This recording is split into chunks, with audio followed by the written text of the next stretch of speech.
اظہر علی ہوں اور آپ دیکھ رہے ہیں ڈیلی میدان۔ ناظرین،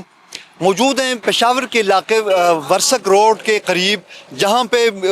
پشاور رنگ روڈ کا جو مسنگ لنک تھا، یہ منصوبہ جو کہ عرصے دراز سے نامکمل تھا، جو پشاور کے گرد جو رنگ روڈ بنی ہے، جو دہائیاں گزر چکی ہیں اس منصوبے پر، لیکن یہ اس کا ایک حصہ جو کہ مسنگ تھا وہ ورسک روڈ ٹو حیات آباد، یہ حصہ رہ گیا تھا، جس کی وجہ سے یہ ادھورا منصوبہ تھا۔ موجودہ صوبائی حکومت نے وزیر اعلیٰ سہیل آفریدی کی قیادت میں اور وزیر بلدیات مینا خان کے ویژن کے روشنی میں پشاور ڈیولپمنٹ اتھارٹی نے اس منصوبے پر دوبارہ کام کا آغاز کیا ہے۔ اس وقت جب ہم یہاں موجود ہیں، نظر آ رہا ہے یہاں پہ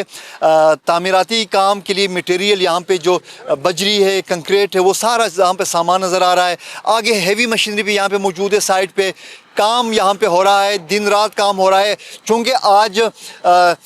30واں رمضان المبارک ہے، تو آج یہ عید کے سلسلے میں آج کام ذرا یہاں پہ سلو نظر آ رہا ہے۔ یہاں پہ کچھ وقفہ آیا ہے، شاید یہ غالباً عید کے 1-2 دن اس پہ کام بند ہے، لیکن اس کے بعد پھر فوراً اس پر دن رات یہاں پہ کام ہو رہا تھا۔ پورا رمضان اس پر دن رات کام ہوتا رہا ہے یہاں پہ،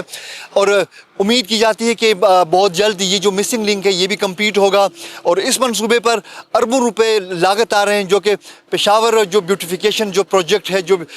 جس کا اعلان وزیر اعلیٰ نے گزشتہ مہینے کیا تھا، اس کا حصہ ہے۔ اس کے علاوہ بھی بے شمار دیگر جو منصوبے ہیں، ترقیاتی منصوبے ہیں، جو کہ پشاور میں جگہ جگہ مختلف سیکٹرز میں جن پہ کام ہو رہا ہے، جن کو ہم نے رپورٹ بھی کیا ہے۔